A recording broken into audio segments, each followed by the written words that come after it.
This is the Sports Pod Time Machine. Welcome inside the machine, everybody. We're flying through time, looking at the classic games, moments, and events in sports history, and trying to answer all the timeless discussions and debates that make sports great. So today we're ranking the fan bases. That's right. We're going to have a lot of fun. See, we're all fans. But who has the smartest fans? Who has the most overrated fans? Most loyal, most annoying? Who's got the worst fans? The most underrated fans? So we're going to have a good time. We're going to discuss all of it. I'm going to get right into it. Of course, as always, you got the Greek right here. We got Big Pete. We got Richie Hero. Welcome, fellas. How we doing? Doing all right, Greek. How you doing, Richie? I am ready to go. I want to bash some fan bases. I want to protect some fan bases. I want to yell at you. You know what? Let's go right into it. I'm gonna go. We're not gonna waste any time. Let's go. The most overrated fan base. That's where I want to go right off the bat. The most overrated fan base. So you guys, I'm gonna give you time to think about it because, I'm gonna lead us into this category. The most overrated fan base. To me, listen, we got a few contenders here. It's the Chicago Cubs. The Cub fan base is so overrated. First of all, the Bartman thing, it's that automatically just makes them awful fans and fans that don't understand at all what's happening. But they are the most overrated fan base. And don't get me wrong, listen, there's a solid fan base. Okay, fine. The Cubs do have a solid fan base. They travel well. They support their team. But they're not the be-all and the end-all. I mean, Cub fans have this reputation as just these great fans. And understand this, Cub fans, if you're listening, you are a creation of ESPN. They're a creation of the internet. They're a creation of social media. So as things, exploded and curses became cool and, suffering and losing became cool, all of a sudden it was fashionable to be a Cubs fan, right? All of a sudden it became cool to be a Cubs fan, just like it became cool to be a Red Sox fan or any other team that was chasing a championship. So with the Cubs, it kind of became this thing that, all right, this badge of honor, I'm a Cub fan. But if you look at media from, let's say, the mid-90s, right, before the internet, before social media, before ESPN made this all cool, go check out old clips, those old WGN clips, right? And Wrigley was regularly half empty. I get they play in the afternoon and stuff, but it's the smallest stadium in the big leagues, right? Or at least maybe along with Fenway. So, and this place was always, you look, empty seats. I remember watching, when they would play the Mets, this place always had empty seats. And the reality is their fan base, when you talk about how awesome it is, they benefit from the fact that at least now there's this party atmosphere at Wrigley. So it's not like this diehard baseball crowd. It's this like frat boy crowd. So they draw a lot of college kids because you have all the colleges in the area. So you have Northwestern and Northeastern kids, Notre Dame kids, and DePaul kids that go there. And then, of course, graduates from those schools. It's really this party crowd. It's this frat boy crowd. It's a young professional crowd that's looking for a day out. It's not necessarily diehard fans. And when you say they travel well, yeah, okay, they travel well. The Chicago metro area is huge. And so you have all of these displaced Chicagoans all over the place. Okay, fine. I grew up in Chicago and I'm going to go watch them when they come to town. Or I went to school in Chicago and I'm going to watch them when they come to town. But the reality is, of course, they're going to travel better than Cincinnati or Minnesota because more people originated from Chicago. So the whole we travel well thing, yeah, the New York teams and the Chicago teams travel well because so many people started off, living in New York or Chicago. So that whole we travel well thing is overrated. But the reality is, so it's simple math. Yeah, they're going to travel well because a lot of people came from Chicago. But it's just overrated. Again, this was a place that was always half empty. And then it's really a place that's predicated around the party atmosphere of Wrigleyville. These are not great baseball fans. Sorry, Cub fans. You're just not. It's an extremely overrated fan base. And it still sticks with me, the whole Bartman thing. Richie? I have just 3 words for you before many more words. Yeah. How dare you?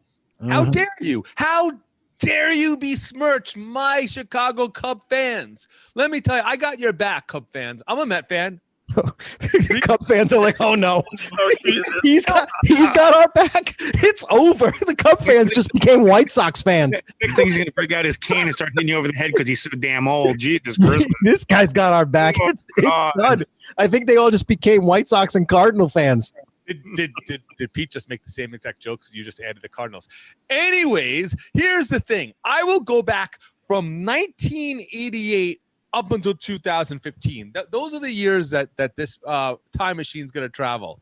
So there's a man named Harry Grossman. Who's Harry Grossman, you ask? I'll tell you. So on August 8th, 1988 was the first night game ever. And Harry Grossman was the man that turned on the lights. He was around, I think, 88 years old at the time. Anyway, the next day, I happened to sit next to him, which was just or 2 games later, whatever it was. It was just such a treat talking to that man. Going to a This Cubs is the man game, who turned on the lights at the first night game at Wrigley.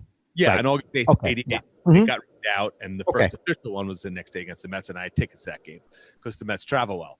So anyways, the thing is, I remember being at that Sunday game where the Mets were playing the Cubs, and I'm going to give you the reasons why I think there's a great fan base. And the Mets are down by 1 run going into the top of the 9th inning. I'm 17 years old. I'm by myself. My parents let me go to the game by myself. And the Mets are down by a run, bases loaded, 1 out. Strawberry, I think, strikes out. Now they're down by 1 with 2 outs. Kevin McReynolds hits a grand slam off of Goose Gossage. And this 17-year-old punk New York kid just starts screaming, "The goose is cooked! The goose is cooked! The goose is cooked!" I couldn't do that in Philly, man. These Cub fans were laughing at me, even though their team just blew a lead. They're laughing at me. They're having fun with me. They're enjoying my idiocy, and it was just such a fun time, a fun give and take between the Cub fans and this idiot Met fan. And through the years, they were lovable. No matter before the internet, the people just would it was a party atmosphere. Like you said, anytime you went to the game, the people had their shirts off. They were bros. They were having fun. They were loyal. And what makes me realize this is a great fan base was 2015, the Mets kicked the bleep out of the Cubs, swept them, and game 4, 2 outs.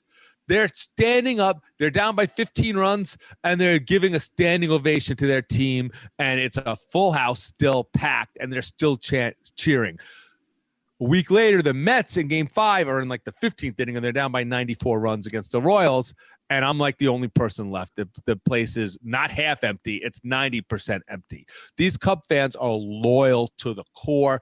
Now they're probably a little more annoying because like you said, it got more mainstream. They won a World Series, but they were loyal, and these are good fans. How dare you? I mean, Bartman thinks these are great people. I mean, they only ruined his life. So these are fantastic people. What? One instance. They ruined the man's life. Yeah, one instance. Okay, one instance, dude.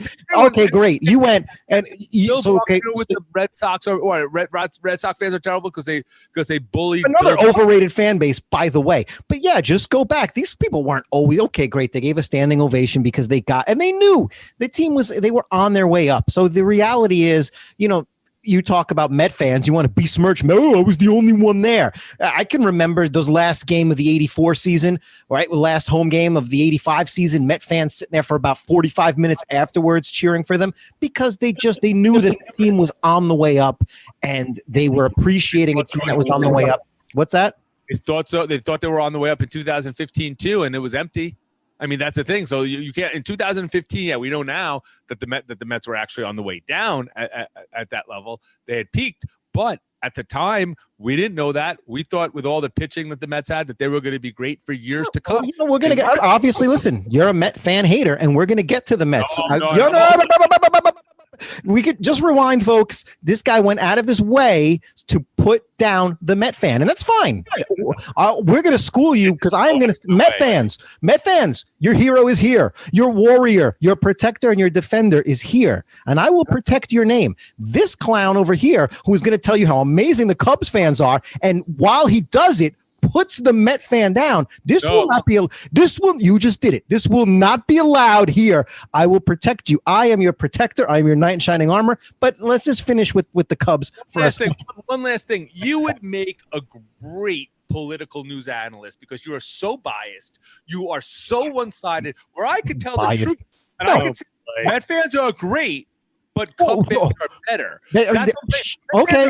Mm-hmm. But I could say Met. Okay, that's fine. They go there for the party atmosphere. Let's go to our judge Pete, who will probably side with you. They're there for let's go with Pete. Actually, I've been to Wrigley. I don't like Cubs fans at all. I think they're arrogant and annoying. What year did you go? 2012. Okay. They just rubbed me the wrong way. And going to Wrigley, sitting there, you see the Ivy, Wrigleyville is a lot of fun. The Chicago hot dog, the whole nine, drinking old style beer at Wrigley Field is kind of cool. But it is Chicago people are, I don't know. I'm not a huge fan. Who did they play? I think they were playing the Dodgers. So, I mean, I view fans also on how you treat the opposing teams. Do you try to fight them? Do you spit on them? Hello, Philly. They're not like that. If I'm going to attack anybody, it's going to be Philadelphia, plain and simple. They're horrible people. No one's Philadelphia's a good person. I lived there. I've been to games. Greek and I went to a Yankee-Philly game when they were still at the Vet. I mean, it's a shithole. It was a shithole then. It's just we'll get to that after. We'll get to the worst fans. So let's not ruin it. Well, and I just want to say though to both of you, remember, I just said most overrated. So we're not going to sit here and say that out of every major league fan base that the Cubs are the worst, but they are overrated. There's first of all, there's just so many of them because it's Chicago. It's math, okay, and a big part of their identity, or the big part why they're there, if you've been there, which you both have, is that they're just out there partying all day. Yeah. They have this whole party city that's around them, and they are there for a good time. And these are college kids, young professionals. Like I said earlier, they're there having a great time. A lot of them are not there for the baseball. They're there for the atmosphere. And that's why I'm going to say that they are overrated. And we'll talk about the Mets later, but how dare you, sir, that Met fans who go there and they're there for the blue and orange, dude. There's no reason to be hanging around Shea Stadium, City Field. There's no reason that you are there for baseball, unless I don't know, you just want to hang out in abandoned lots. But but anyway, whatever. Rich, hold on. But we're talking about Chicago, but then you have the flip side of it, of the White Sox fans, where those are the real baseball fans in Chicago. I agree 110%. It's White Sox fans are true baseball fans. You're talking about a part of the South Side is not like Wrigleyville, not even close. It's nothing like it. It's a different world. And I have that feel, you have that the flip side of the two sides of the coin in one city is quite interesting that you have fans like that. I mean, the White Sox fans are real fans. That's just the way it comes. Again, we're going to talk about fan bases. We're not from these areas, but it's interesting because that's just the way it comes across. So if you're in Chicago, you may have a different perspective. But for us, at least, ourselves too. If you're in Chicago, you may think we're 100% crazy, and the old man is right, which would be frightening. But that's a whole other story. Sure, but I just think when you go to Chicago, and having been to both these parks, when you go to Comiskey or whatever new Comiskey's called now, what is it, US Cellular? I mean, when you go, I don't know if it's that anymore. Whatever it's called, but when you go there, and it's a Dan Ryan on one side, right, and you have the the train tracks on the other side, and then you have a neighborhood that doesn't exactly make you feel too comfortable in the ones, and then there is some gentrification going on. There's this kind of like a little hipster neighborhood somewhere near there, from what I remember. Again, I don't know the area too well, but a little bit like Shea or City Field, where you're kind of only there for the game, and you got a lot of White Sox fans tailgate. It's very different, and it just seems in talking to the fans and in getting to know them, like the White Sox fans are like these true baseball fans, and Cub fans. I'm sure there's plenty of true baseball Cub fans, but there's so many of them who are just there for fun and who are there just to oh my God, how many times do I have to hear this? They want to tell me all about their suffering. Just, dude, watch the game. Oh, and my grandma and my grandpa, and they can die in peace. Stop it. What are you talking? Where did they all? If everybody's grandparents can die in peace after the Cubs won, how come I look at these clips from the 70s and the place is empty? Oh, my grandpa could die in peace now. Well, he wasn't going to the games in 1979. All you got to do is put on YouTube. Remember what Leah Sosa, what's his name, the manager who's like, was yelling at the fans, like, do they ever work? Was it Elias Sosa or something like that? I mean, so yeah, it's tough because people have a job. Like, I can't go to Met games right now because I have a job. I have stuff to do. So it's hard for me to go to Met games. Seems like when it became cool, they all started coming. So I don't know. But anyway, over here, we don't want to make, it's not a Cub thing. There's a lot of fan bases to get to. Who would you say is, or do you have an overrated fan base, or do you have something else in mind that you want to go to, Rich? You know what? I mean, the overrated stuff. I think we touched on that. I think we could all say who we think is overrated and not. So I think we will. I think I want to go to now the worst fan base, right? And I unfortunately, I mean, we're not gonna have too much conflict here because I think we're all gonna agree. I'm gonna talk about my times in Philadelphia. Oh, So I was 18 or 19. I was in a sling, right? I was in a sling from a softball accident, and it's in my left arm, and I would take my arm and I would like slowly do exercise, would slowly bring it down, slowly bring it up. That's all I could do as fast as I could go anyways, because like, I was in a sling. It was really painful. So the Mets lose. And after the game, a guy I had no interaction with comes up to me and he goes, "A-hole, let's go." And I go, "I'm in a sling." And he goes, "I saw you taking that out the whole game." I'm like, I'm not going to throw a left with it. And another time, a guy tried to spit on me from like 30 rows up. And I'm like, and I remember going, "You're not even close." These are just animals. They're horrible people. They're horrible fan base. I know some Philadelphia people. They're all bad. Except this girl, Lauren. But I will say this. If we're just talking about fans, yeah, I think Flyer fans, these are really loyal fans. Maybe their behavior is not great. They're loyal. Eagle fans and Flyer fans are just, as fans. Yeah, listen, this is not a place you want to go wearing the opposing jersey. This is not a place that you want to go and, start any problems. I mean, the vet actually had, a jail. And it's sitting downstairs. Yeah. So that we get that. And we've heard all that stuff. But Eagle fans and Flyer fans are really, really, really good fans, through up and down. Phillies fans, Loyals fan. The Phillies fans, let me tell you. I know they had the run with the sellout streak and, the Ryan Howard and Chase Utley and Jimmy Rollins years. But, when they moved into Citizens Bank and all that. But the reality is, for whatever reason, while Flyer fans and Eagles fans are always there, Phillies fans, they are fair. Philly fans are fair weather. I don't know if it has to do with Philly fans are more suburban, whereas the Eagles and the Flyer fans are more like South Jersey and, more inner city. I don't really know that regard, but I can tell you this, that when the Phillies are not good, that place is empty. As a Met fan, you kind of go in there, you basically sit in the front row. The Mets fans take the place over. When they had that run, they packed it and they gave it like that Flyers and Eagles atmosphere. I don't know. I just think Phillies, it's kind of little. I think the Phillies are third on their list. Maybe, Sixers have their fan base. Yeah, I would say that. But I mean, Eagles fans and Flyer fans, though, loyal and supportive. I'm telling you, man, I guess it depends on where you want to go. Yeah, maybe they don't behave great. Maybe you don't feel safe. But Eagles fans and Flyer fans, dude, those are great fans. I mean, Greek, when we went to watch the Yankees play the Phillies, I mean, that was the late 90s. It was empty. I remember the vet being empty. Mm-hmm. I mean, I have seats from the vet. I lived down there for 6 months. I like Philly. Good cheesesteak is always fun. What was it, Dickie? What was the place that did the Chicken and Pete's? Chicken and Pete's with the cheesesteaks are overrated as a food, by the way. And I love cheesesteaks, but you can make such a great cheesesteak at home. Of course. Yeah, cheesesteaks are a food that, you know what? You make an awesome cheesesteak in your own kitchen. That's why I never really understood the whole craze with, Geno's and Pat. Geno's. We would go to Long Island. I would go to Pat's and Geno's. I was just like, "Hey, you want to go to?" Like, I remember like being a kid, like, "Hey, you want to go to Pat's and Geno's?" Like, yeah, let's go. So we'd drive 2.5 hours, get cheesesteak. It was a lot of fun.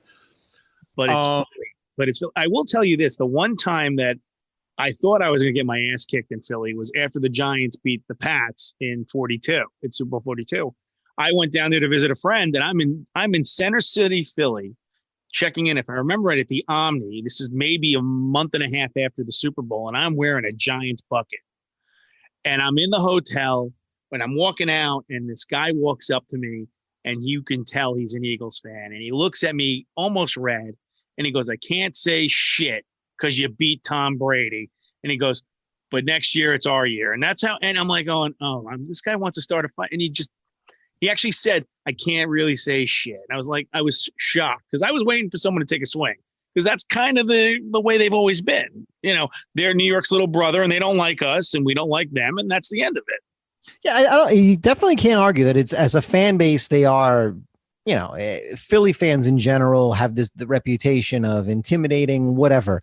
But like I said earlier, though, I do think though that they live and die with their teams. I think they're great fans. I mean, how many Islander games did we go to against the Flyers and see fights in the freaking, in the old Coliseum in the 300 level? I mean, puck didn't even drop and there's a fist fight in the 300 level. No, I think they're great fans. I think they're great fans in that regard. So it just depends on how you're judging it. Yeah. Phoniest fan base. I'm gonna go. Let me throw something at you guys. I think the phoniest fan base, the New England Patriots fans. These phonies. Okay, these phonies. Let me tell you. Up until like I think probably year 3 of Brady, you could go to Foxborough and you just pick out your seat, okay? Because the Pats were like always the 4th team in town, and Boston people, if you know whether they want to admit it or not, but they were always behind the Red Sox, the Celtics, the Bruins, and people in New England always have supported them. The Red Sox, the Celtics, the Bruins. They have these great fan bases. The Pats have always been a good franchise. It's not like they just got good when Brady got here. I mean, they had these teams in the 70s that, put up a fight but fell short in the playoffs. They were in a Super Bowl in the 80s. They were in a Super Bowl in the 90s. Nobody went. Nobody went to these games. Nobody went to Foxborough. Nobody cared. They were clearly the 4th team, right? Those people are not football fans. Like, high school football is pretty much non-existent now in New England, if it ever existed. It's just they're not football people. College football is not a thing there. High school football is not a thing. They are Boston College. People care about Boston College. Have you ever been to a game in Chestnut Hill? It does not. It's not the Boston College is not okay. You had the Hail Mary, you had the Flutie game, but it's not necessarily like football, college football, in other parts of the country. It's not. Yeah, it's not. Boston, come on. You want to go to a game up in Boston College? You get yourself your best seat. Go ahead. Go on a random Saturday. Drive up there. It's beautiful. Go see a game. But they're not. They're not football fans, and they were not NFL fans. They are the definition of bandwagon fans, Patriot fans. And I'm telling you, wait for Brady to be gone a year or 2. Wait for the losing to happen. They will abandon that team. It's not going to take long. These are the worst, and you can look it up. I mean, football attendance is weird because of the size of the stadiums. I mean, you can have a 76,000 seat stadium and then a 60,000 seat stadium. And the NFL, when they count numbers, of course, it can be tricky. But dude, they were in the Super Bowl in 96. Just start Googling their attendance from like 99 or 2000. If you just a few years removed from a Super Bowl, I just randomly pulled it up while we were talking here. And they're like 6th, 7th from the bottom. Dude, nobody was going to those games. These Patriot fans, and they're so smug and they're so arrogant. They're the definition of people who they want to align themselves with a winner. And it's sad because Boston Bruin fans, and these basically they're the same people. But they support the Red Sox. They support the Celtics. They support the Bruins. Historically, they've had this great relationship with those 3 teams. But when it comes to the Patriots, it's just a bunch of bullies who just kind of jumped on when the getting was good and then just wanted to basically throw it in your face for years. And they are going to disappear, and they're going to just be non-existent like they always were. If football, it was not a thing there forever, and it won't be a thing again shortly, I'm pretty sure. Let me give a shout out to the Bruin fans for my time. I went to a Bruins game. I remember they honored Cam Neely that day, so that's how long ago it was. And it was a great game. I think it ended 4-4 in overtime or something with the Rangers. And when the Rangers scored, my friend Anthony took off his shirt and started doing muscle poses. So then the Bruins scored and someone did muscle poses next to us. And it was just a lot of fun, give and take. And the best part was this guy comes from all the way up in the rafters, comes down, and he challenges me and Anthony to a fist fight. When we're in your 20s, that kind of could happen at games.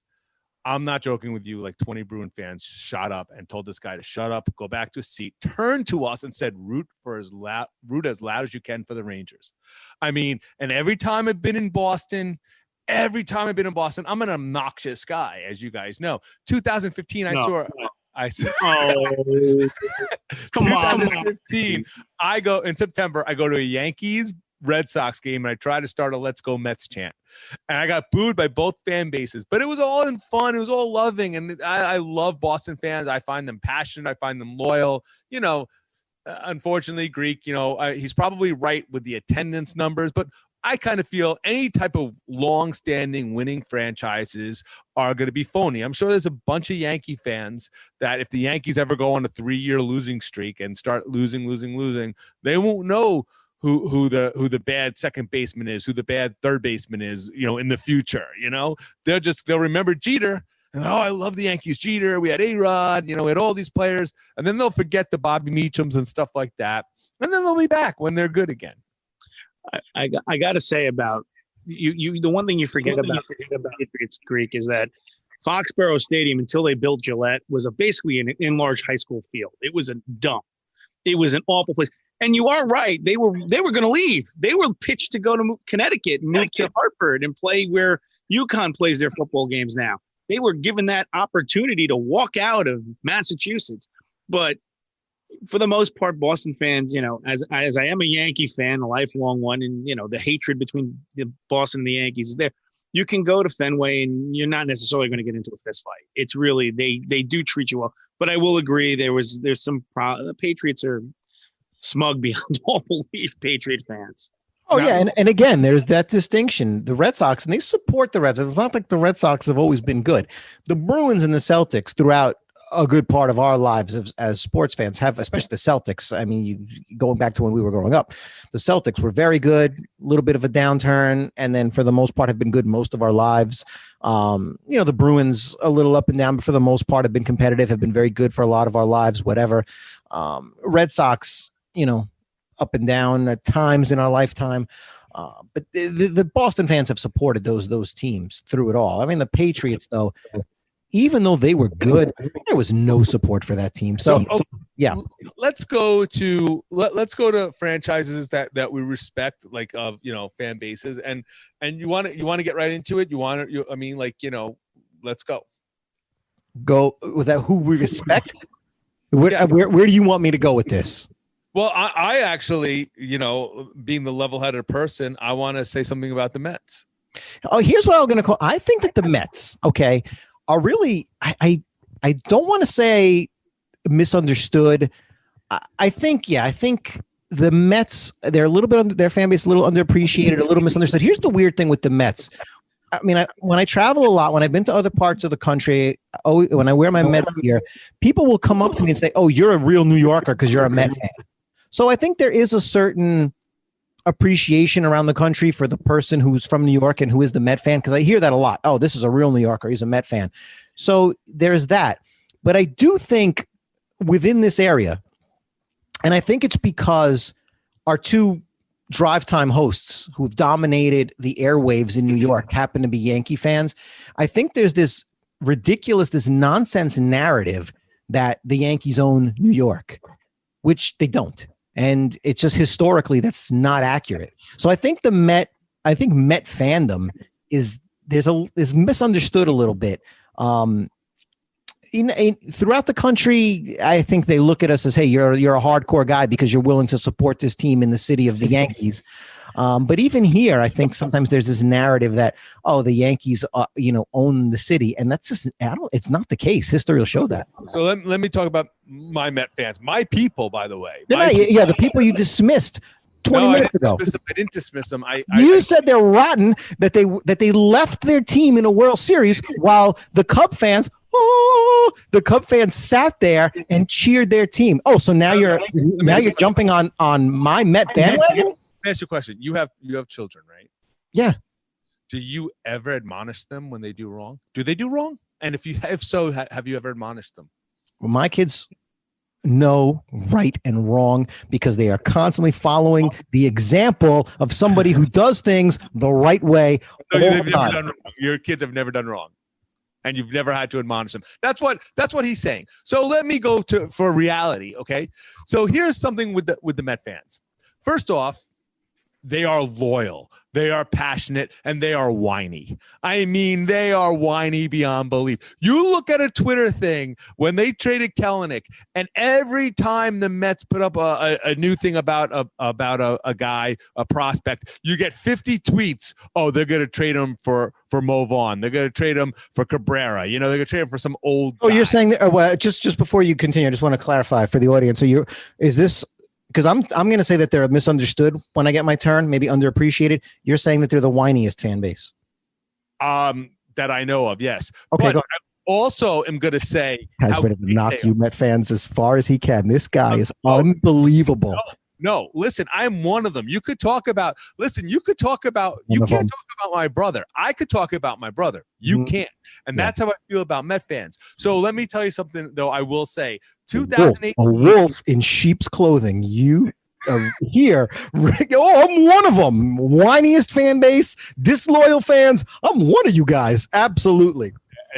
2018 Mets versus Red Sox in September. It's a Saturday. And I just remember going into the concourse in like the 5th, 6th inning. The Mets were winning. They just hit a 3-run home run. It was probably Nimmo because he's great. Anyways, what happened was this beautiful woman, she's younger, and she goes to her friend. She goes, I can't take all these Met fans. Where are they coming from? And the best part was the Mets were on their way to losing 90 plus games. The Red Sox were on their way to winning a World Series and winning over 100. Yet we took over their ballpark. It was literally probably 35 to 40% Met fans. And it sounded like 75 to 80% Met fans, even though they ended up losing the game, of course. But the point was, that's how great the Met fans are. Even though they're terrible, they all went to Boston. Yeah, they travel well, and Dimitri just dismisses that. The Met fans travel. I mean, you could hear Let's Go Mets at any ballpark. The 7-line army, who I know a lot of Met fans hate, which I think is ridiculous because that's the other problem Met fans is they hate their own. They hate Brandon Nimmo for some reason. If you were a more informed Met fan, you would know why they hate the 7. But let's just keep going for a second, and then I'll jump in and teach a few things. But go ahead. The point being, they are so loyal. They are knowledgeable. They're wonderful human beings. I love my Met fans, but you're whiny. You are, and you know it. I mean, I'm in a Met fan group called the Mets Give Me Agita. I mean, and I love that group, but I mean, that's a Facebook group. And if we ever win the World Series, in 5 games, we'll complain that we didn't win it in 4. So that's the Met fans for you. No, it's an underappreciated group. And here's the thing. I think, like I was saying earlier, in New York, you have your 2 drive time hosts, with Mike Francesa on the Fan. You have Michael Kay on ESPN Radio. You have these guys that have kind of dominated the sports talk airwaves for years. Both of these guys are Yankee fans who have put out a Yankee narrative. Michael Kay doesn't necessarily, put out this fake narrative. I mean, but he definitely, of course, he works for the Yankees. He grew up a Yankee fan. So it's a little slanted towards the Yankees. Francesa has put out a lot of anti-Met nonsense over the years. Here's the reality that the Met franchise in, I guess, their 9th year, you're talking 1970, they draw a little over, I guess it's 2.6 million people in a year that the Yankees were drawing a little over 1 million people, almost triple the Yankees attendance. This is a team, you want to hear DiMaggio, Ruth, Mantle, a team in his 9th year, almost tripling the attendance of the Yankees. This has been a National League city for the longest time. And it's the Mets, not the Yankees then, who went over 3 million for the first time. It's the Mets who broke their own attendance record multiple times. It's the Yankees finally set an attendance record in this city. I believe it's 98 when the Yankees finally set that record when they're in the middle of winning the most games, breaking the record for most wins and getting into their 2nd World Series in 3 years. But it was the Mets for the longest time who really had that stage. The Wilpons did some damage over these last 20 years. And I think we can agree with that the Wilpons did a lot of damage. And in the same time, while the Yankees were winning, it definitely, I think, changed the perception of, Yankees big brother, Mets little brother. It's never really been that way. That's not what it is. This is a National League town, going back to the Dodgers, going back to the Giants, and Met fans. Again, if you know your history, okay, it's the Met fans who have been out there. It's the Met fans who have been supportive. The Yankees who have all these great players. I mean, the Mets came in and filled a void that was left by the Dodgers, by the Giants, and it's only grown. That passion's only grown since then. This is an extremely loyal fan base. Again, when you talk about the Cubs and all there is to do around there, you go to a Met game at Shea or Citi Field, you're just going for that, and there's nothing else around there. Okay, so I think it's a fan base that a lot of people don't understand because, again, when you have nonsense being put out there, Francesa, since he came on the air, the Yankees own the city, the Yankees own the city. Not true. It's not that way. It hasn't been that way. Same thing, Michael Kay. Michael Kay, a little different. I don't think he's putting nonsense out there, but he just, it's his own bias as a Yankee fan. The Yankees don't own the city. It's never been that way. Of course, they have the World Series. They have the championships. But they don't own this city. This is not in the other sports. Yeah, we can talk about, the difference between Jets and Giants and Rangers and Islanders and Knicks and Nets. Baseball, it's never, ever been that way. And I don't think people around the country understand that. I don't even think people in New York get that. So it's really underappreciated how loyal and how passionate these guys are. Now, Pete's on the other side of the fence, though, with this. Yeah, I am. But you're also referring to 1970 when the Mets didn't they win the World Series the year before?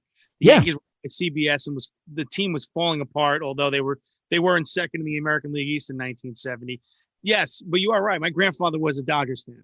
So when the Dodgers left and I got to hear, when I was growing up, he was a Mets fan. I happened to be a Yankees fan. My dad was a Yankees fan, always has been, always will be. You're right. You are right about the city. There's no shots at Yankee fans in there. No. We didn't go into. I'm sure as Met fans we could take a few. The only point is how loyal Met fans and how passionate they are. They really are. But I will agree with Richie. They do whine a lot. You guys do whine a lot. And I understand with the Wilpons and how they've run the team the last 20 years. I don't freaking blame you.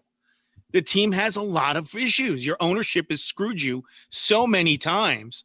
Thank God you have a real owner now, a guy with real money who's going to put money into it. Because the Wilpons have created the little brother syndrome. They really did, and you guys deserve to whine because of it. You absolutely do. I think the whining thing. I'm going to go back to what I said about the Cubs. The whining thing is just because it's become popular. You see this more with the Jet fans, which we'll talk about. But it's almost become this thing where. You saw it in the movie. It actually was based on an English movie about a soccer fan, but I think it was called Fever Pitch with Jimmy Fallon and Drew Barrymore. That was a soccer movie. That movie. No, it's the base. With the Red Sox. Did you actually ever see the soccer movie it's based on? I have. No, so but that in and of itself, like that type of fandom has become so glorified. That's what I was talking about with the Cubs. We basically have glorified, which is okay. I mean, I think it's always important to be loyal, but we've glorified it to a point that now people like to jump in who were never there. There's so many Jet fans who are just kind of, and we'll talk about the Jets in a second, but these teams that have not won in a long time or that have had their share of pain or misery, there's that section of the fan base that just kind of hedges their bets and just they wear it as a badge of honor, even though they don't go to the games, even though they don't watch the games.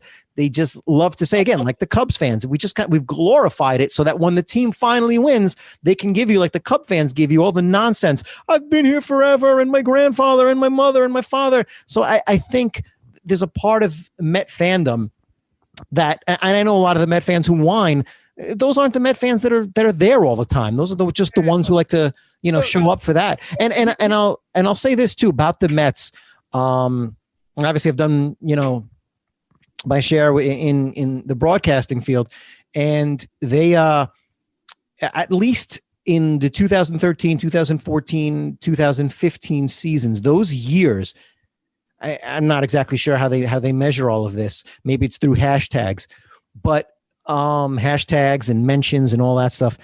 But the Mets had the largest social media presence in professional American sports over a certain period of time. And it was like a 2 or 3 year period. That says a lot.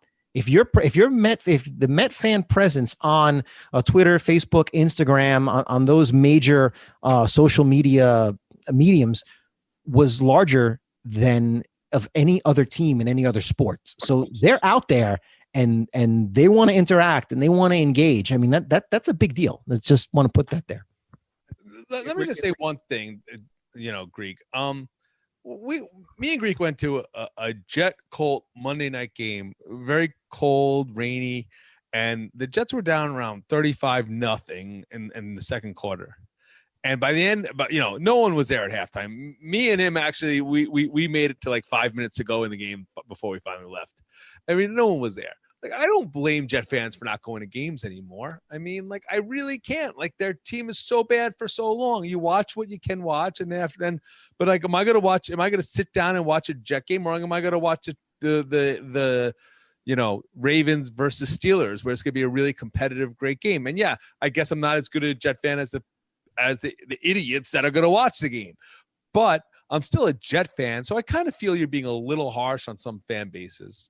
No, I think with the Jet thing, and at the time when we went, I mean, I still had my Jet season tickets. I'll always remember that because, at that time you're still paying, the $125 per ticket, that's on your ticket. And these tickets, they go for like nothing on the secondary market. So I whatever, my tickets are like $125 a pop or something. And I remember the guy behind me like, this is the worst $3 I ever spent. Like, you gotta be kidding me. That's what I remember about that Colts game. It's the worst $3 I ever spent. Oh, geez. But no, all I'm saying is there's, and I think it's because I'm a Met fan and a Jet fan, or Islander fan, or whatever teams I root for. And we'll talk about football in a second. But you live and die with these teams. You support these teams through the years, and that there's the fans who are in and out and who just love to cry, and those guys bother me. I've been watching this team forever, and no, you haven't. You just say you have been. Let me give some props to a couple of fan bases. Well, I'll make it short. Milwaukee Brewers, when I had the Major League Baseball app in 2006, they were just such good fans. You'd hear them cheer. They weren't, wasn't sold out or anything like that, but they were, they had Prince Fielder and a guy named Ryan Braun. Those guys were coming up, and it was just a lot of fun to watch those games and to root. The fan base was really passionate. I remember Fielder was struggling, and they gave him standing ovation after standing ovation. The Padres Twitter blows up. Cleveland Brown fans, they're just so passionate. Whiny. Cleveland Brown fan and Met fans are very similar, very whiny. And by the way, Cleveland, you do not have a real quarterback. They always argue that. Baker's great, Baker's terrible.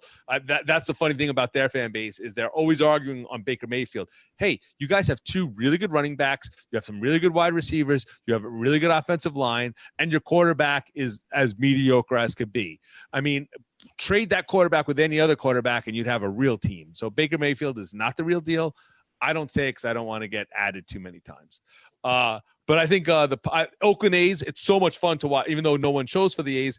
It's so much fun. They're rabid. Those fans behind the bleachers are there. They're going crazy. Of course, the Oakland Raider fans were great. It's a travesty that they left again. So I think those are really I think those are some fan bases that should get some credit. And then on the flip side, it's interesting too, because the ones that don't deserve it, like the Tampa Rays fans. I mean, how long do you have to be good before people support you? And I understand the inconvenience, the traffic situation, but you're not the only fan base that has traffic. You're not the only fan base whose stadium is not in a convenient place. Like, you've given these people like so many good teams, for so long. And it's disgusting that they don't deserve a team. And this team should be, the Montreal Expos again. That's the reality. Yeah, the only thing I'll say, though, not in defense, but when it comes to Florida, and I would say this too, like the Arizona Cardinals are another miserable fan base. But here's why. I think there's just so many transplanted people living in those areas. So I just think while it's easy to go pick on Arizona Cardinal fans or Tampa Ray fans or Miami Dolphin fans, the reality is so many of those people have come from other places and they're still rooting for the teams where they came from. But at the same time, eventually you build a fan base. I always remember, like with the New Jersey Devils, everyone, they're never going to have a fan base because it's the Islanders and the Rangers. But you know what? Over time, it took maybe 2 or 3 generations. But, you have the Devil Army. I mean, the Devils have this legit fan base that over time that grew through them winning. The Rays, they've been at it for a while, and there's still nothing to show for it. They should not have a team down there. The problem with the Rays, too, though, is that, just look at this year. They go to the World Series, and then they don't extend Morton. He was 1 year, $15 million. I mean, that you got to be kidding me. So I think a lot of the problem with the Rays is that they just do not invest back in their team. And yeah, they're great at the people that work there are great at what they do, finding winners and for nickels. But eventually, if they were able to spend a little, they probably would have a couple of World Series, but they just can't spend anything. And that's got to be frustrating. And they should never have been given a team in the first place. Baseball there in Miami, it doesn't work. And even the other thing that we have to say is the prices are, like you said, are just outrageous. I mean, I remember I had season tickets to the Rangers in 93. And not season that part. It's like a 16-game plan. And now, like after they won the Cup in '94, those tickets went from like $16 or $20 to $100 to even more than $100. And I'm like, well, I can't even afford one game, let alone 16. So I think the ticket prices have drawn out players. Like the Ranger fans were the best fans in the world. I love. Yeah, you know what? To put the bias aside, obviously I'm an Islander guy, but you got to say Ranger fans are great fans. And that's just the reality. As an Islander, and in hockey is the sport where you have the blood feud. You know, like we play each other, we don't like each other. The Rangers cannot lose enough for me. But you have to be honest and say, these are great hockey fans, because the Rangers have had a lot of bad teams through the years, and they're there. And now the Ranger fans are not as represented in the building. There's a lot of suits, but that's not the Ranger fans' fault. They got priced out of the building, which is what you're saying. For years, the real fans were up there in the blue seats, and it didn't matter. You know, and that those were the tops. Those were the seats up by the rafters. You wanted to sit in the blues. You wanted to sit there. The atmosphere in the blue seats were great. And the Garden did everything they could. They changed the color from blue to teal when they didn't like that they were called the blue seats anymore. They changed it to teal, to a lighter, softer color. And they tried to they bought us out so we couldn't go to games anymore. Like a 23-year-old kid who loved the Rangers, I can't afford to go to one game, let alone 16. And that sucked. I mean, good for them. They were able to make all this profit and all this stuff. And Dolan, congratulations, or whoever was the owner at the time before then. And it just was, it got to the point where they're not the real fans anymore that are at the game. And now Ranger fans, like you guys aren't on social media like I am. Can I tell you my favorite Ranger fan moment on social media? It's kind of funny. So, Connor McDavid is probably the best player in hockey now. He's the best offensive player. I think, you want to be the best player, you got to play, in all three zones. So we'll go with Nate McKinnon. But anyway, go ahead. Anyway, I'll disagree for the block. Okay. So anyway, the Rangers had a backup goalie, Cam Talbot. Who you don't believe in defense, but go ahead. Who was really good. So, but Lundqvist was the Ranger goalie, but the Talbot had a really good year. So the Ranger fans on the Ranger Facebook page was saying, "Hey, why not Talbot for McDavid? McDavid hadn't been drafted yet." And so, that'd be a really good deal for the Oilers. They need a goalie in the Rangers. But the best part was there were so many Ranger fans saying no, they wouldn't trade Cam Talbot for Connor McDavid. And so when people tell me how great the Ranger fans are, I always think of the people that actually said no to that deal. Of course, every fan base has fanatics to them, and a lot of fans are stupid and dumb, and we know this. But that's pretty bad when you wouldn't trade your backup. All kidding aside, though, so I don't want to be too hard on you, but you do fit the profile. I've known you a long time, and you love homegrown guys to a fault. So I could see you being one of those Cam Talbot guys. I've seen it with you. You're a prospect hugger. You will take your team's prospect over like the greatest. I mean, Mike Trout could come to town, and there's going to be some single A guy, who came up through the Mets system that's hitting like $120, and you're like, no, we don't want Trout. So, right? Yeah, exactly. So, but okay. So here, and now I'm going to tell you about an annoying fan base, and Pete, you're gonna come in. I know you're going to be ready for this one. Well, I want to give an honorable mention to Notre Dame fans as annoying, because first of all, it's annoying that, you grow up as an Irish person, or you're Irish or you're Catholic, and Notre Dame has to be your team. Automatically. And that part of it is kind of annoying. But beyond that, this is a football team that hasn't really been, are they competitive? Yeah. And they were in the national title game against Alabama. They've been in the playoffs against Clemson, but they get blown out in those spots. And they're not on the level that their fan base thinks that they are. And no matter how many times they get destroyed on those big spots, you still have to hear that this is one of the premier football programs in the country.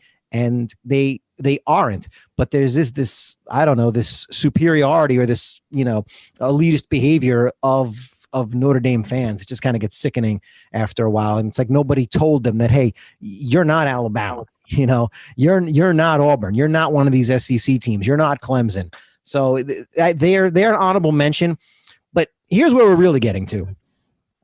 And Richie started this earlier, but so with the Giants and the Jets, let me just say that I look at this fairly. I think a little backstory.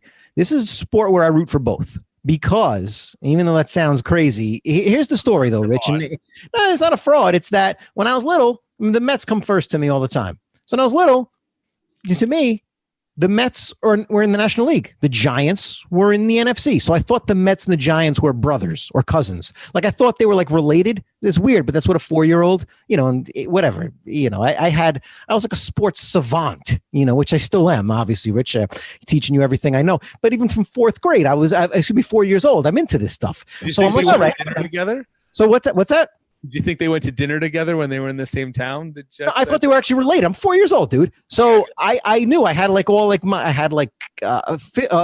to kindergarten, I had these folders and these notebooks that had like the helmets of every team. And on one side it said, American League and the other side was National League. The one side said American Football Conference. The other side said National.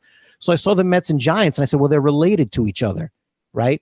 And so I thought, okay, well, Mets were everything to me. So I have to root for the Giants. At the same time, my family had Jet season tickets. The Jets played at Shea. Jets rhyme with Mets. I loved the airplane. So it was kind of a weird thing. Now, over the years, Woody Johnson buys the team. For those who don't know, the Jets are basically this Long Island team. The current ownership, for the most part, just spit all over Long Island fans, okay? And that's being nice. Turned them into a North Jersey team, treated Long Island fans like garbage, okay? And that basically put me on this, 10, 15-year period where, the Jets, for the most part, it was tough to put your heart and soul into them. When I had kids, I had all this Jet memorabilia. I had all Jets gear. I had all these pictures of me as going to Jet games as a kid. So, you're trying to raise the kids as Jet fans. And because of that, and I got my Jet season tickets back. Anyway, bottom line is I've grown up rooting for both, so I can look at this fairly. But I'm going to say over these last couple of years, I'm going to say the Giants have a little bit of an identity problem. I think their fan base does. And I think they become a little bit of an annoying fan base for this reason. I think Giant fans, they've always been loyal. Look, the Giant fans had at one point had a 25-year waiting list for season tickets. These are loyal people. And the only reason that was cut down is because of PSLs. Right. So when you put the when you were selling private seat licenses, the 25-year waiting list disappeared. The PSL thing is ridiculous. But this was a group of fans, a 25-year waiting list for season tickets. This is an extremely loyal fan base. This is a great fan base. But here's the problem with Giants fans. They're usually Yankee fans. And so Giant fans think that the Giants are the Yankees, right? It's like this psychological condition. It's known as transference. The Giants fans, when they want to talk smack, they think that they're talking about the Yankees, and they love to talk about greatness, and they love to talk like this kind of nose in the air, like the way Yankee fans talk. But the Yankees do have these championships to go along with it, this greatness. Not that the Giants don't. But here's the problem with the Giants. Like, they've only won playoff games in 4 out of the last 23 years. Right? So when the Giant fans start talking down to Jet fans, I mean, the Giants were 4-12 last year, 5-11 the year before, 3-13 the year before that. Like, you're not in a position to talk down to anyone. And so Giant fans, the last couple of years, they've kind of become this really, I don't know the word, if they're obnoxious, elitist, but clearly there's a little identity problem because they kind of have this smugness when they want to talk championships and talk down to the Jets. And the reality is, dude, they're bad. And the one thing that's real disappointing, Giant fans, is that a lot of Giant fans are not smart enough to understand that they have an owner who's basically no better than Jeff Wilpon of the Mets. John Mara, dude, is bad news. And the reality is they were forced by the NFL to hire George Young. He built the championship. George Young used his influence to have them hire Ernie Accorsi, who built the championship. But once Accorsi was gone, young John Mara took this team. He's the one making the decisions. So when Giant fans go after Reese, when they go after Gettleman, it's John Mara. That's why, I don't see the Giants improving much. That's a different argument. But I'm going to say Giant fans are very disappointing the last few years because they talk. And those 2 Super Bowl runs, as great as they were, they are such an anomaly because all around those Super Bowl runs are like futility and mediocrity. So it's this really weird thing. It's not like, oh, we're the Giants. We put out this great team every year and this great product. No, you don't. You usually put out a terrible product. It's a weird thing. But because they're Yankee fans, they're just always used to like, hey, look at my rings. And it's like, all right, even when the Yankees don't win, they're in the playoffs. Like, they're good. All right. even when they don't win, this is a good team with good players. When the Giants, bro, 4-12, 5-11, 3-13, 6-10, 6-10. So they are bad. It's a bad organization. So their fan base, it's weird. They're obnoxious and elitist when their team is terrible. There's no other way to put it. And the Jets have other issues, but I want to hear what Pete has to say about that. Defend yourself, you elitist. Defend myself. At least I don't root for a team that's still trying to replace Joe Namath. Start there. Championships are championships. The Giants have won Super Bowls. The Jets have won one Super Bowl with a quarterback that went to the Hall of Fame because he won that one Super Bowl. Look at those stats. Remember, named stats were not that good when in other years other than the Super Bowl year. Putting all that aside, I don't disagree with you, Dimitri. I don't. These fans drive you crazy. They do. Giants fans, they do. They relate it to the Yankees. They believe that every year we're such a good product. It's not a good product. This year is a little different. I give Joe Judge a lot of credit. They are bad, but they play hard every game.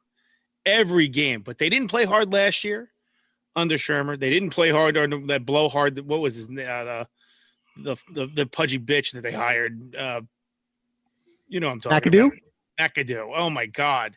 I try to put him out of my brain like I try to put, was it 1991 when Ray Hanley took over? Yeah. I agree. The Giants have bad years all the time. And you are probably right. It is probably John Mara's fault. Absolutely. But we win. We do have Super Bowls. We have 4 Super Bowls. That's something to hang your hat on always. And yes, the 2 runs with Eli are something completely different. Coughlin, I don't know. I still, to this day, I can't figure out how Coughlin got into their heads and got them to play the way they did. I don't know. Yeah, you're right. Super Bowls are Super Bowls. So, but they're like 2 of the most unlikely runs in the history of sports, which still a championship's a championship. It's a fan base that it doesn't acknowledge that outside. And again, championship's a championship. But all around those championships were just mediocrity. Yeah, mediocrity, if not just bad football, mediocrity. And they've only won playoff games in 4 out of the last 23 years. I think that the Jets have won playoff games in more than 4 of the last 23 years. They haven't won Super Bowls, but especially when you're in the city where Giant fans talk down to Jet fans, it's like, whoa, that shouldn't be happening. You need to win a Super Bowl. You need Mark, but you can't. That just dumbs down the argument all the time. Well, we don't win a Super Bowl. All right, fine. The reality is you can't have butt fumbles. You can't do things like this. There are things Mark that are Sanchez has the most wins. I think it was tied. Now maybe he doesn't have any more, but he had when he retired the most wins of all time on the road of any quarterback in NFL history. And how many Super Bowls does he have? Oh my God, he's remembered for unfortunately, he's remembered for one bad play in a game that they were going to get killed anyways. And yeah, listen, the funny thing is, what nobody remembers, if the Jets decided to keep Brett Favre, which they could have, they probably win the Super Bowl in the next year, or at least have a great chance, because then they had the rookie Mark Sanchez, who just No, and they had a great team, and they had great teams surrounding the quarterback. They just didn't have a good quarterback. Mark Sanchez was a warrior. Mark Sanchez played his butt off, and I think I have that guy's back to the end of time, and he was the most underrated player in probably New York history because of it's kind of like Buckner. Buckner's remembered for one play, not the 2,700 hits. And of course, Sanchez isn't close to Bill Buckner as far as a player, but Sanchez was not the bust that everyone makes him out to be. He was a couple of plays from going to a Super Bowl. And, he was a better player. And the Jet fans, listen, Jet versus Giant fans, you guys are elitist. You guys are jerks. Nobody likes you people. The Jets, they're whiny like Met fans, kind of. But you know what? The ones that are there, the ones that are real, you can say about any team, they're loyal, obviously. It's just tough with the Jets. So you have to understand, the Jets are not they're not a likable team anymore. They haven't been likable for a while. Well, Richie, my favorite, you've got Adam Gase as your head coach right now, he shouldn't be coaching in the NFL, but this is you're rooting for a team, and I have no problem with the Jets. I would go to Jet games too. I'm not as neutral as Greek is, but I don't have a problem with the Jets. But my problem with the Jets is when Leon Hess owns the team and goes, I want to win and I want to win right now. And he hires Richie Kotite. I mean, really? This is how you sides. You can say that, like you just said, with Ray Hanley. So both those teams are doing that. Exactly. They both make mistakes, but it comes down to championships. And the Jets just don't win championships. It just seems like it's, like I said earlier, it's like you're looking to replace your quarterback from Super Bowl III. To this day, it always seems that way. Maybe they should go back to him. Yeah, no, it does, but it disguises. It's an interesting thing. But it just disguises the fact that the reality is over pretty much the last quarter century. You're right. I mean, championships are championships, but the Jets have basically been, and it's not like you can say, hey, take away those 2 Super Bowls because they happened.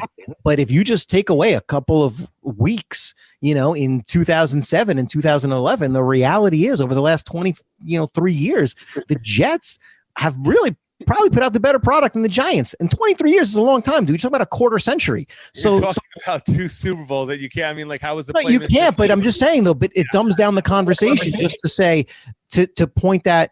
This season or this season, you can't. Of course not. So that's the point, though. So you can't. You shouldn't even try. Like, that's just like. No, but you're still looking at the totality of it. When you can't talk down, one fan base can't talk down to the other. When the other one has been in the playoffs just as much, when the other one's been in championship games just as much. But yeah, they have the 2 Super Bowl wins, of course. But the way the one talks to the other, you would think that there is this huge, like this Grand Canyon between them. When meanwhile, the Giants are just as bad most of the time, if not worse. So I think that's just the point there. It's an interesting thing. The worst football fans are out in LA.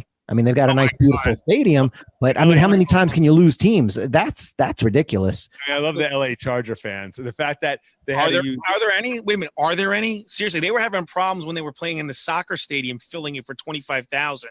I mean, and then they moved from San Diego to LA. They play in a soccer stadium for a freaking, 2 seasons, and they're drawing 21,000 fans. I mean, there's a problem here. They had to use hand signals because they're at home because the road teams always outnumbered their home teams. So you want to talk about the worst fan base, and that's not their fault. I mean, San Diego never should have went to the Chargers, and everyone calls them the LA Clippers now because it's LAC. So but. Yeah, I mean, I think we kind of went around the we maybe a little too New York centric here, but like we're from New York. So why are you knocking the podcast, man? I'm too New York centric. So give me something different. Too New York centric. Go ahead. Tell me about too New York centric. Listen, buddy, we're not all Chicago fans who come out here and want to just. Once you threw down the gauntlet and attacked the Mets, okay, then somebody had to defend them. I will tell you this. Who else is better? The guy's probably a hidden Cardinal fan too. You want to tell us that New York Mets fans are pond scum? Go ahead, Rich. Tell us. The reference. I get that reference. So no. You get the reference because you were probably flying the plane. What were you going to say, Pete? So for the people that don't get the reference, a Cardinal fan held up a sign at Busch Stadium saying Mets are pond scum. I think that was in 86, maybe 86, 85, somewhere around there. 85, yeah. Yeah, and it was who's the one Cardinal player to hit a ball out of Busch Stadium? Do you remember that? Who? Mike Laga. It was a foul ball against the Mets. So you calm down, you big Met fan. Listen, we talk about fans. We want to talk about the greatest fans of all time. Obviously, you name myself there, right? And then you go after that. But listen, Greek, you're just like, congrats on paying $125 for that Jet Colt game. And thank you for taking me for free. But yeah, great. By the way, on the Notre Dame issue for 1 minute, I can't stand Notre Dame. Oh my goodness. Oh yeah. Well, they beat my Mountaineers in the national championship game in the 80s. Killed me on that one, and then you're right. It seems like that's when they were good, though. They were, but it just seems like every Irish Catholic is a Notre Dame fan for no apparent reason. BC's a Catholic college too. Go root for BC. Let me give you the best fans in the world, and they're. I'm going to give you 2 fan base. I'm going to give you Europeans, Chicago, Montreal wrestling fans. The WWE, when they go to Chicago, it's can't miss. It's the fans are alive. It's electric. When you go to Montreal, they always play Bret Hart's music, and everyone thinks Bret Hart's going to come out, and he never does. And they fool him all the time. And then, of course, the Monday night after WrestleMania is Monday Night Raw, and that's when all the Europeans come, and they're there, and it's just such a fun time. So you want to talk about the best fans in the world, it's probably WWE fans in Chicago. Seattle's very good.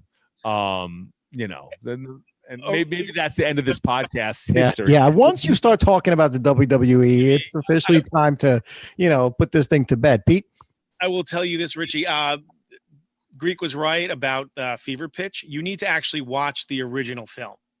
You need to see it. Was it about a Liverpool fan? Who was he rooting for? Arsenal. It was Arsenal when they won 88, 89. Mm-hmm. Oh, thanks for ruining it. Spoiler alert. No, it's not. It's about because Arsenal from like 1972 to 1989 did not win a championship. They were not good. They were good enough to stay in the top league, but they were never good.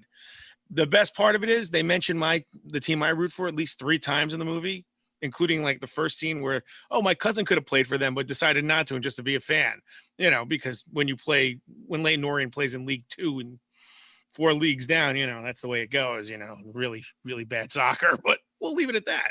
Well, the American version, though, Fever Pitch, is a solid movie. If you haven't seen it, I think as a sports fan, it's definitely one of those. Was Drew Barrymore, and who was the other guy in it? Probably Paul Rudd or something. No, Jimmy Fallon. Yeah, it was Jimmy Fallon, but the original movie is Colin Firth, if I remember right. The English film, it's Colin Firth. You actually have to watch it. I know. We're not talking about such a disdain for soccer, who, by the way, if we really want to talk about fan bases, we should talk about soccer fan bases, okay?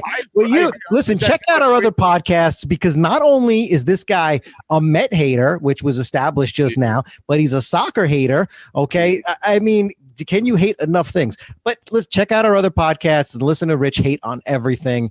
And, to Pete and I really try to correct them and teach them what we can. But, for now, listen, that just about wraps it up. It's time for us to get this time machine back to the future.